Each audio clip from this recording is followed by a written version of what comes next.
Hey there, boys and girls, and welcome to this week's Shrine of Secrets, where you can purchase perks that you don't have unlocked for various killers or survivors. So if you pick them up in the Shrine of Secrets, they have a chance of showing up in your blood web after you've bought them. So it's a very good thing to do. So let's have a look for this week's August the 21st until August the 28th. It's a very good week. First up is called Wake Up. It's a Quentin Smith perk. This will cost you 2,000 shards. Once all generators are powered, exit gates are revealed to you within a 128 meter range. Whilst opening the exit gates, reveal your aura to other survivors up to 128 meters. And while Wake Up is active, you open the exit gates 5% faster. The only difference between Wake Up Tier 1 and Tier 3 is at Tier 3 you open the exit gates up 15% faster. So that's the only difference. Still get the same 128 meter range. Not a perk I would recommend. It's okay if you're a new player and you forget where the gates are when they're being opened or to find them. But it's not a bad perk, so that'll cost you 2,000 shards. And this is a very good perk. It's called Distortion. Jeff Johansson perk. It'll cost you 2,000 shards. You start the trial with 3 tokens. And when your aura would be shown to the killer, Distortion activates and a token is consumed. So basically, if the killer's got barbecue and chili and you're outside of the range, instead of showing up, you'll lose a token and you'll stay covered, and for 6 seconds your aura and scratch marks will not be shown to the killer.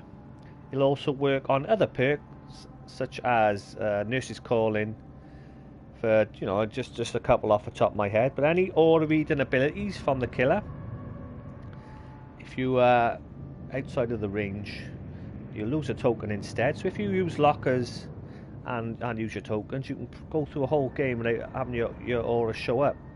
So at Tier 3, the only difference is for the next 10 seconds your aura and scratch marks will not be shown to the killer. So if the killer's running there's a perk at the end of the game, I forget what it's called now, and once the last gen is powered, they can see your aura for 10 seconds. If you're running Distortion, that'll cover it for the whole 10 seconds at Tier 3.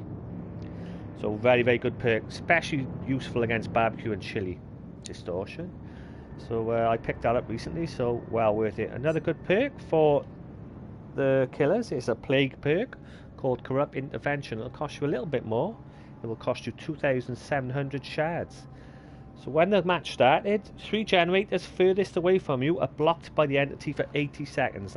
You've probably seen them in game. You get the entities like claws wrapped around them. You cannot repair these generators for 80 seconds. At Tier 3, it's a lot better. It's 120 seconds. So basically, you've got 2 minutes when 4 of the generators cannot be repaired. So you just patrol and look on the other 4 generators and try and find. So a very strong perk. It's an alternative to Ruin. You could pair it with Ruin if you really want to. But yeah, it is an alternative. At Tier 3, you've got at least 2 minutes of 3 gens not being touched. So that's a very good perk. And this one, if you don't have it, pay attention, killers. Barbecue and Chili, it's a cannibal perk, also known as Leatherface. It will cost you 2,000 shards. Now this is great if you want more blood points more than anything else. After hooking a survivor, all of the survivors' auras are revealed to you for 4 seconds when they are further than 40 meters from the hook. So anyone 40 meters will show up for 4 seconds. You'll see their aura, you know which direction they're running, etc. And this is the beauty of it. Each time that a survivor is hooked for the first time, you gain a 25% stackable bonus to all your blood point gains, up to a maximum of 50%. These are awarded at the end of the game. If you get Barbecue and Chili up to Tier 3, you can basically get up to 100%. So if you get 4 hooks, on one hook on each survivor, you will double whatever blood points you get. So if you run Barbecue and Chili and you get a 30k game, and you put in Survivor Pudding or even Streamers, you're looking at, you can get over 90,000 if you have a good game. Plus you also get the aura ability when they're more than 40 meters. So as I mentioned, Distortion is a direct counter to Barbecue and Chili in a way, but you only get your 3 tokens, so bear that in mind. So all in all, a very good week.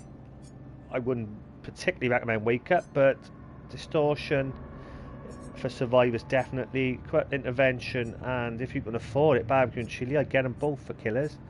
They can work in some very good builds. So all in all, a very good week.